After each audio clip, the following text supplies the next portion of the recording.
नमस्कार साथियों, पिछली क्लास में हमने राउल्ट के नियम के लिए धनात्मक विचलन पढ़ लिया था। अब पढ़ेंगे ऋणात्मक विचलन। अगर इनको समझना है तो आप पहले धनात्मक विचलन को समझे, यानी पिछली क्लास को देखें, पूरा देखें। अब हम पढ़ने जा रहे हैं ऋणात्मक विचलन, वो भी किसके लिए? अनादर्श विलयन के लिए। इंपॉर्टेंट लगा लेना एग्जाम की दृष्टि से, बोर्ड एग्जाम की दृष्टि से। और कल की क्लास में धनात्मक विचलन कराए, उनको भी क्या लगा लेना? इंपॉर्टेंट लगा लेना। और एग्जाम में पूछा जाता है अनादर्श विलयन के लिए धनात्मक विचलन या ऋणात्मक विचलन। ऐसे भी पूछ सकता है राउल्ट के लिए धनात्मक विचलन और ऋणात्मक विचलन एक ही बात है। ऋणात्मक विचलन अनादर्श विलयन के लिए, इसको समझने के लिए मैं आपको एक एग्जांपल ले रहा हूं। जो धनात्मक विचलन में लिया उसी का उल्टा होगा ऋणात्मक विचलन। यानी ये कोई ए स्टूडेंट है अपने घर में, उल्टा है धनात्मक का, और ये बी स्टूडेंट है, यानी दोनों भाई थे। हमने बात की थी पिछली क्लास में।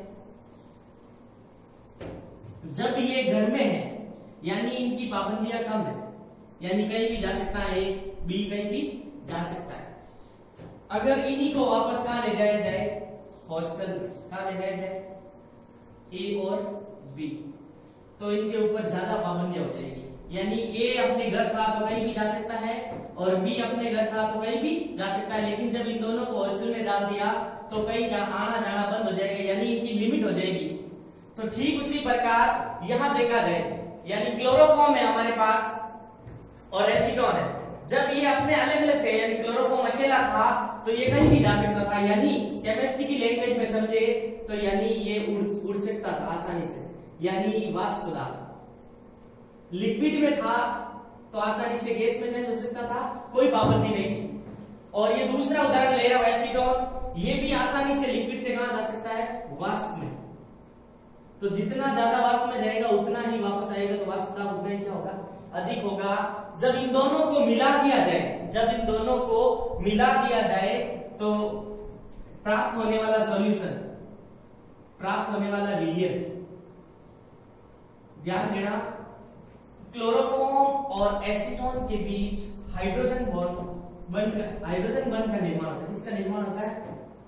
H जो इन दोनों को बांधे हुए रखता है, यानी ना तो ये ऊपर जा सकता है आसानी से और ना ही ये।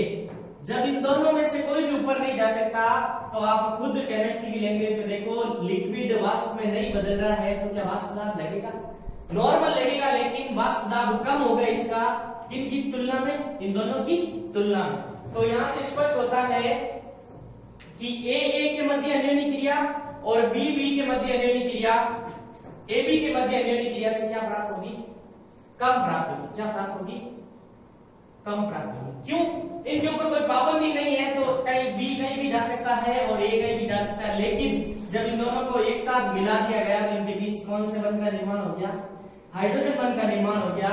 इस कारण इनके मध्य अन्योन्य आकर्षण बल क्या हो गया? अधिक हो गया। इस कारण ये द्रव वाष्प में आसानी से नहीं बदलेगा, यानी वाष्प दाब में क्या हो जाएगी? कमी हो जाएगी। तो मैं यहां लिख सकता हूं P1 की वैल्यू है P1 नॉट x1 और P2 की वैल्यू है P2 नॉट x2। और जो P टोटल आएगा वाष्प दाब कम क्यों है? क्योंकि अणु ऊपर ही नहीं जा रहे हैं द्रव के, तो P टोटल होगा जो कम होगा किससे? P1 प्लस P2 से। ये गणितीय थ्योरम याद रखना जरूरी है। किसके लिए? ऋणात्मक विचलन के लिए। आगे बढ़ते हैं। आयतन, जो टोटल आयतन होगा दोनों के आयतन से क्या होगा? कम होगा। क्यों होगा दोनों के आयतन से कम? इधर ध्यान देना। आयतन यानी ये जितना ज्यादा ऊपर उठेंगे उतनी जगह होगी, ऊपर जाएंगे वाष्प में बदलेंगे, वापस द्रव में बदलेंगे। लेकिन यहाँ तो यहाँ लिमिट फिक्स होगी, इससे ऊपर जा ही नहीं पा रहे हैं, तो इनका आयतन भी क्या हो जाएगा? कम। यानी टोटल आयतन है जो इन दोनों के आयतन से क्या होगा? कम होगा। और आयतन साथ में क्या होगा? नेगेटिव होगा। क्या होगा? नेगेटिव। और रही बात दूसरी, ऊर्जा का उत्सर्जन। केमिस्ट्री में जब भी बंध का निर्माण होता है तो हमेशा किसका उत्सर्जन होता है? ऊर्जा का उत्सर्जन। यानी जब भी आकर्षण होता है तो ऊर्जा का क्या होता है? उत्सर्जन। तो यहाँ पर टोटल आकर्षण अधिक है, इसीलिए डेल्टा एच भी क्या आएगी? नेगेटिव। लेकिन हमने धनात्मक विचलन में बड़ा ध्यान देना, इसका उल्टा था। डेल्टा V ग्रेटर देन था V1 प्लस V2 से, और डेल्टा एच वहां पे क्या आएगा, धनात्मक था तो क्या आएगा, धनात्मक आएगा। और रही बात ये P1 less than P1 not x1, P2 less than P2 not x2 और P टोटल है जो छोटा है किससे, दोनों के योग से। अब उदाहरण की बात करते हैं क्लोरोफॉर्म और एसीटोन, क्लोरोफॉर्म और बेंजीन। आप बुक से भी उदाहरण देखे, 4 उदाहरण और दे रखे हैं। अब बात करते हैं इसके ग्राफ की। तो बनाते हैं ग्राफ। x1 क्या आ जाएगा 1 और x2 क्या आ जाएगा 0। तो ये चीज याद रखनी, मोल अंशों का योग क्या होता है, इकाई होता है। और जैसे जैसे इधर आएंगे मोल में क्या होगी, कमी, यानी जैसे जैसे इधर आएंगे यहां x1 क्या हो जाएगा 0, x2 0 था, धीरे धीरे x2 क्या हो जाएगा 1 हो जाएगा। तो जिस समय x1 बराबर 1 था उस समय P नॉट अधिकतम था, क्या था, अधिकतम, यानी P1 नॉट अधिकतम। लेकिन धीरे धीरे इधर आए तो इसमें क्या होने लगे, कमी। और जब यहां x2 0 है तो P2 भी 0 है। जब x2 अधिकतम है तो यहां क्या हो जाएगा P2 नॉट अधिकतम। इधर बढ़ा तो अधिकतम बढ़ा, तो उसी प्रकार वापस इधर जाएंगे तो कम होता जाएगा।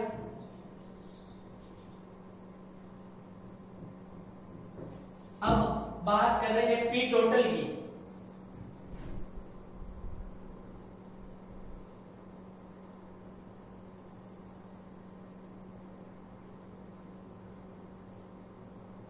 P2 के लिए, लेकिन यहां ध्यान दो P1 क्या है, कम है। ये तो टोटल P1 के लिए, P1 कम है तो क्या हो जाएगा, इससे नीचे आ जाएगा।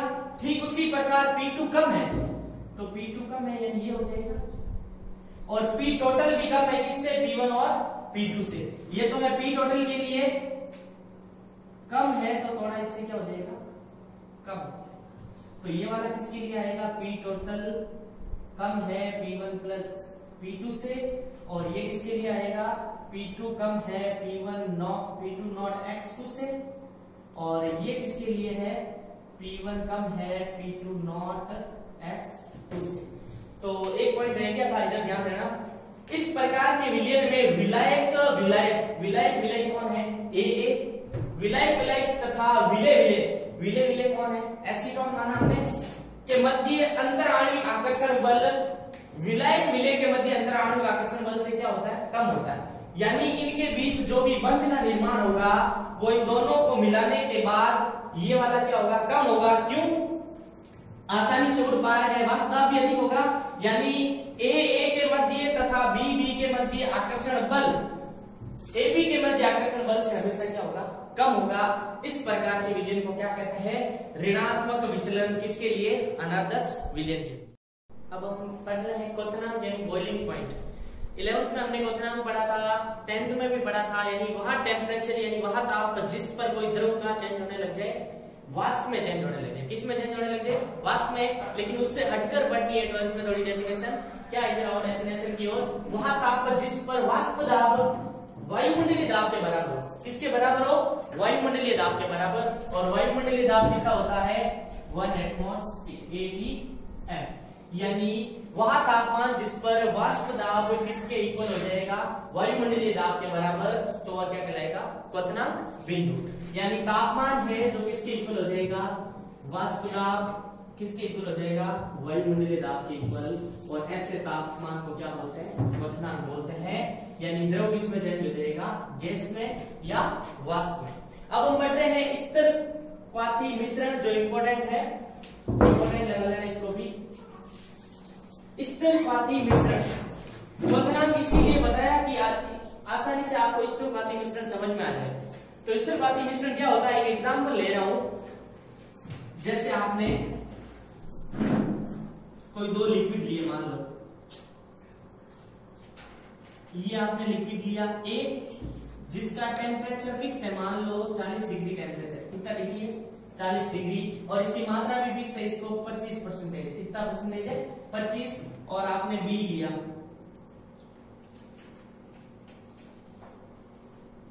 बी उसका टेम्परेचर है मान लो 70 और उसकी प्रतिशत मात्रा है 75%। जब इन दोनों को मिलाया जाए तो इनका टेम्परेचर फिक्स आएगा, दोनों के लिए एक आएगा। जब दोनों को मिलाया जाए मान लो 60 डिग्री आया तो वो दोनों के लिए कितना होगा? 60 डिग्री। तो इस 60 डिग्री को क्या बोलते हैं? स्थिरवादी मिश्रण। यानी दो द्रवों को निश्चित संगठन ने इसको 25% मिला है और इसको 75%, यानी दो द्रवों को एक निश्चित संगठन में मिलाने पर एक ही बिंदु पर, यानी प्राप्त द्रव हुआ हमारे पास वो एक ही बिंदु, कौन सा बिंदु है? 60 डिग्री, यानी एक ही बिंदु पर उबलते हैं तो उसे क्या कहते हैं?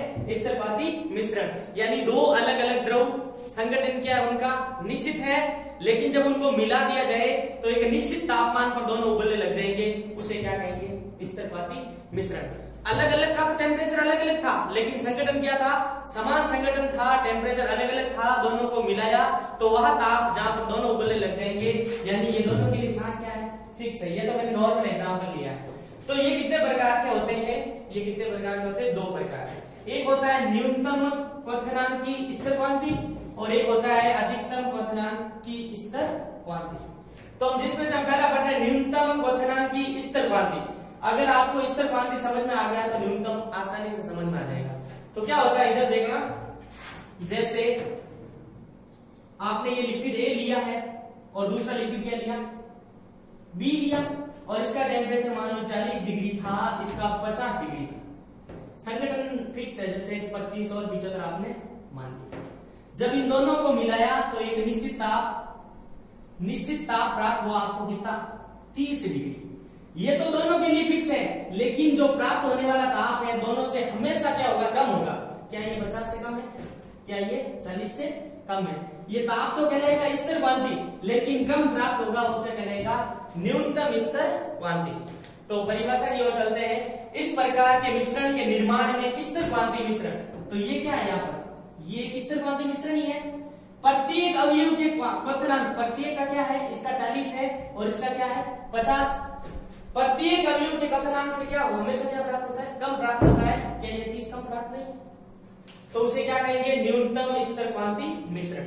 तो एक एग्जांपल लेके चल रहा हूं। जल का क्वथनांक होता है 100 डिग्री, यानी 100 डिग्री वह ताप है जहां जल है ना वाष्प में बदलना स्टार्ट हो जाता है, यानी 1 एटीएम मान सकते हो आप। कितना मान सकते हो? 1 एटीएम।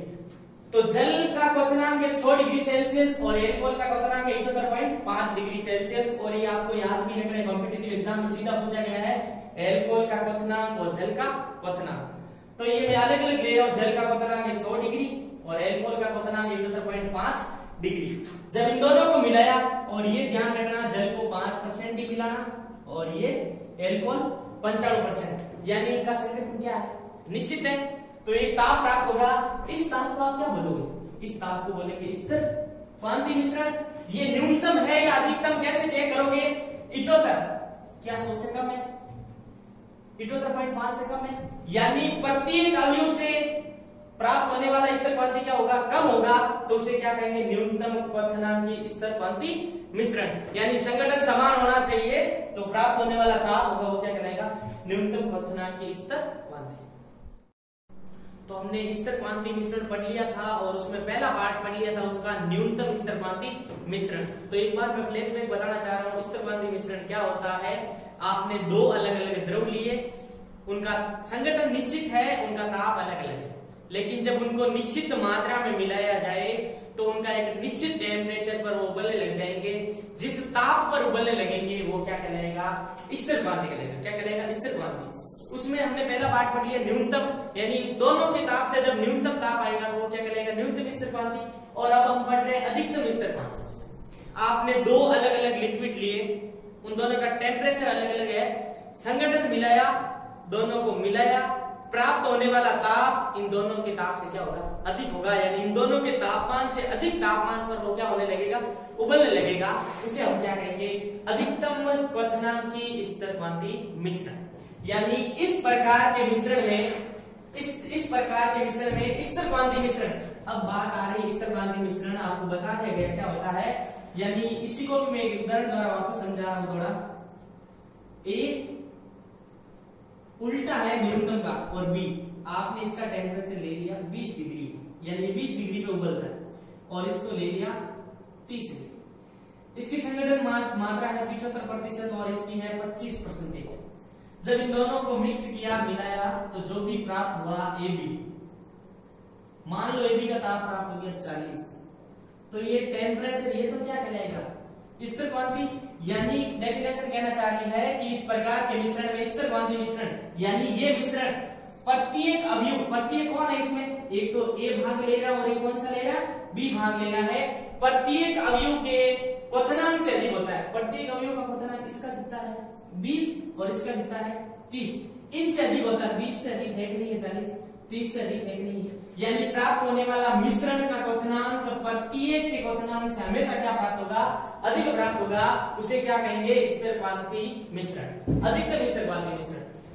तो इसे अधिकतम स्थिर क्वांति मिश्रण कहते हैं। और दो एग्जांपल ले रखे हैं, इधर ध्यान देना, जल का क्वथनांक 100 डिग्री होता है, पता आपको, और नाइट्रिक अम्ल HNO3 और इसका क्वथनांक है 86 डिग्री सेल्सियस। कितना डिग्री, 86 डिग्री सेल्सियस।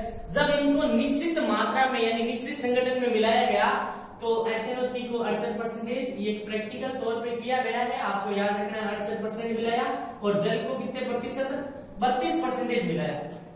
तो इन दोनों का टेम्परेचर जो प्राप्त होना है, यानी क्वथनांक, यानी कौन सा मिश्रण, स्थिर क्वांति मिश्रण, जो इन प्रत्येक मतलब HNO3 से और H2O से क्या हमेशा प्राप्त हुआ, अधिक प्राप्त हुआ। HNO3 का कितना है 86 और इसका कितना है 100, लेकिन इसका कितना प्राप्त हुआ 120, यानी प्रत्येक अवयव के क्वथनांक से अधिक क्वथनांक प्राप्त होता है किसका, स्थिर क्वांति मिश्रण का। तो वो कौन सा कहलाता है, अधिकतम क्वथनांकी स्थिर क्वांति मिश्रण।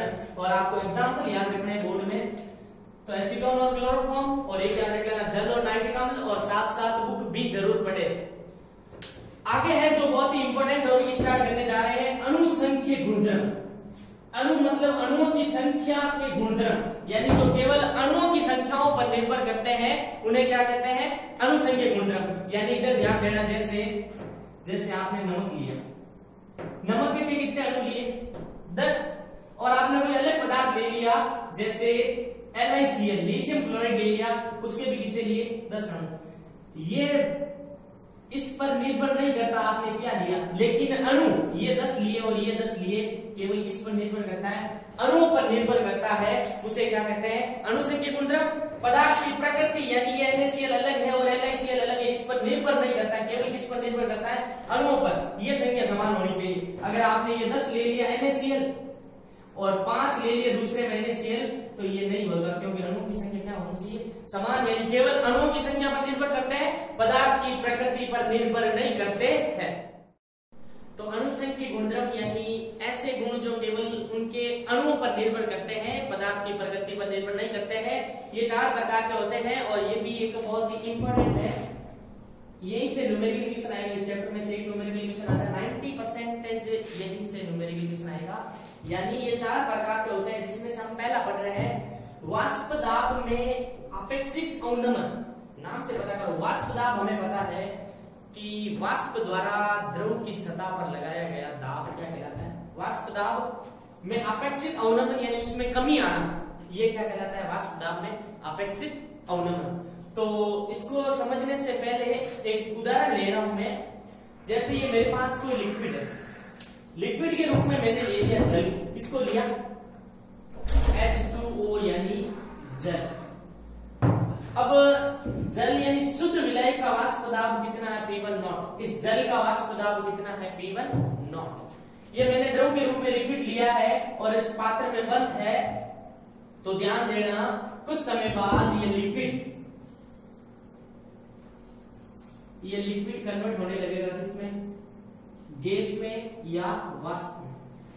तो फिर वापस थोड़े समय बाद ये वाष्प वापस किसमें कन्वर्ट होगी, लिक्विड में, और फिर लिक्विड वापस वाष्प में और वाष्प वापस लिक्विड में। इस प्रकार दोनों के बीच इक्विलिब्रियम यानी साम्य स्थापित हो जाएगा। तो ये किसके बीच साम्य स्थापित हुआ, द्रव और गैस के बीच, और इसको कहेंगे साम्य। क्या कहेंगे इस कंडीशन को, साम्य कहेंगे। तो इस पर गैस के द्वारा द्रव की सतह पर दाब लग रहा है, पूरी तरह से लग रहा है, यानी वाष्प दाब क्या है, अधिक है, यानी बंद है, यानी वाष्प दाब यहाँ पर क्या लगेगा, अधिक, यानी गैसों के अणुओं द्वारा द्रव की सतह पर वाष्प दाब क्या लगेगा, अधिक लगेगा। ये केवल लिक्विड है।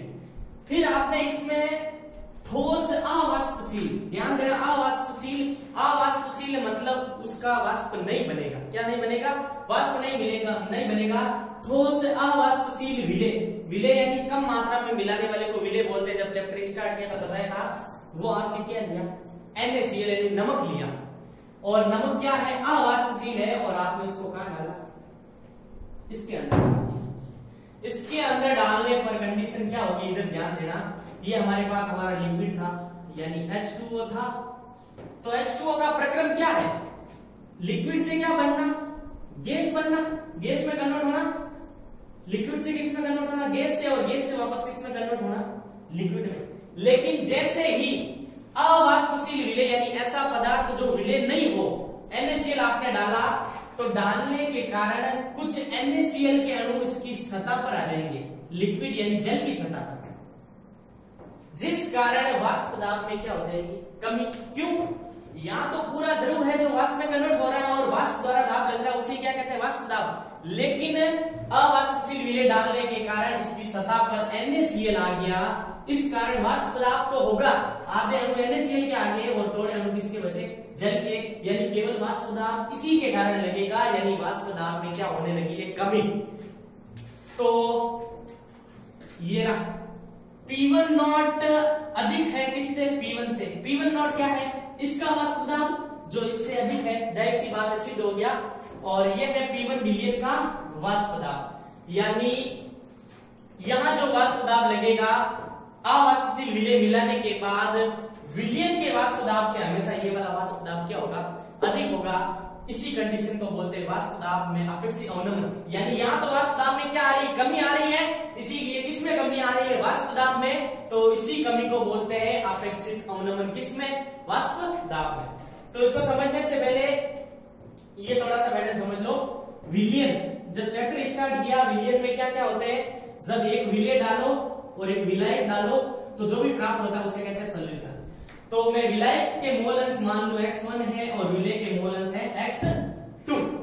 तो इधर ध्यान देना बहुत ही, P1 हमारे पास है राउल्ट के नियम अनुसार P1 नॉट x1, इसी प्रकार राउल्ट का नियम विलयन दूसरे के लिए लगाऊं तो P2 नॉट x2। तो यहां ध्यान देना, विलेय के रूप में आप किससे ले रहे हो, ठोस NaCl को, जो वाष्प बन ही नहीं रहा है, तो यानी यहां मैं X2 को क्या कर सकता हूं, सॉरी P2 को क्या ले सकता हूं, 0 ले सकता हूं। जब P2 0 हो जाएगा तो P टोटल कैसे निकालते हैं, P total is equal to P1 plus P2। P1 की वैल्यू क्या है, P1 नॉट x1 और P2 नॉट x2, यानी यहाँ विलेय का कोई रोल नहीं है, यहाँ ज्यादा रोल नहीं है, यानी P2 अवाष्पशील है, हमें तो केवल किससे लेना है, वाष्प से लेना है। तो अवाष्पशील है तो इसका क्या, P2 क्या हो जाएगा, 0। तो हमारे पास इक्वेशन क्या बचेगी, P total P1 not x1। तो हमारे पास इसी प्रकार मैं एक इक्वेशन ले रहा हूं P1 x1, दूसरी इक्वेशन में P2 क्या हो जाएगा, 0 हो जाएगा, इसीलिए उसका उपयोग नहीं कर रहा हूं। तो P1 क्या आ जाएगा, P1 नॉट x1, और हम जानते हैं मोल अंशों का योग हमेशा क्या होता है, इकाई होता है, चाहे वो 2 हो, चाहे 3 हो, चाहे 4 हो। x1 दे दिया आपको, दूसरा मोल x2 दे दिया, x3 दे दिया, ये आपको दे दिया 5, ये आपको दे दिया 4, और ये आपको पूछा कितना होगा। तो मोल अंशों का योग क्या होता है, इकाई। तो सबकी जोड़ इकाई के बराबर करो, 5 और 4 9, प्लस x बराबर किसके बराबर, 1 के, x बराबर माइनस के 8। यानी ये याद रखना, मोल अंशों का योग हमेशा क्या होता है, इकाई, जो आपको मैंने सिद्ध भी करवाया था पीछे मोल फ्रैक्शन में। तो यहां से x1 की वैल्यू क्या आ रही है, 1 माइनस x2, यानी x1 इधर पड़ा है, इसको पक्षांतर इधर कर दो, 1 माइनस x2। x1 की वैल्यू मैं पुट कर रहा हूं इक्वेशन फर्स्ट में, x1 की जगह रख रहा हूं, P1 अपनी जगह पे is equal to P1 not, x1 की जगह क्या वैल्यू रख दी आपने, 1 माइनस x2, अंदर मल्टीप्लाई कर लिया, P1 not minus P1 not minus x2, P1 का P1, अब इसको ले जा रहा हूं इधर, P1 not x2 is equal to P1 not minus P1। तो हमने निकाल ली x2 की वैल्यू, x2 बराबर P1 नॉट माइनस P बटा P1 नॉट। ये x2, इसी के कारण तो कमी आई है। x2 क्या ले रहे हैं हम, x2 क्या ले रहे हैं, डिले, यानी NaCl मिला है तभी तो वाष्प दाब में कमी आई। यानी वो कितनी कमी आई वो हम किससे निकाल लेंगे, इस फॉर्मूले से। किससे, इस फॉर्मूले से। अगर मैं इस डेरिवेशन को यहां से स्टार्ट करूं, यहां ये वाला थोड़ा ध्यान देना, ये रहा यहां पे P1 not minus P1 is equal to P1 not x2। तो ये किसको शो कर रहा है, ये थोड़ा ध्यान देना आप, ये शो किसको कर रहा है, P1 में से P1 नॉट में से P1 घटा, P1 नॉट हमारे पास कौन है, पीछे वाला, उसमें से ये घट रहा है, यानी उस वाष्प दाब में से ये घट रहा है, टोटल वाष्प दाब में से कुल घट रहा है, तो वाष्प दाब में क्या हो रही है, कमी हो रही है। इसी कमी को कहते हैं अपेक्षित अवनमन, किसमें, वाष्प दाब में। तो कमी को साइंस में डेल से दर्शाया जाता है, अंतर को। तो इसको मैं लिखूं del P is equal to P1 not x1, तो del P is equal to P1 not x2। या ध्यान देना विलेय का वाष्प दाब क्या है, x2। सब चीजें न्यूमेरिकल क्वेश्चन आएगा इसके ऊपर, तो हमें चीजें पता होनी चाहिए। ये P1 नॉट क्या है, विलायक का वाष्प दाब, विलायक का वाष्प दाब, ये क्या है, विलयन का वाष्प दाब, और ये वापस विलय का वाष्प दाब, और ये है विलय का मोल अंश।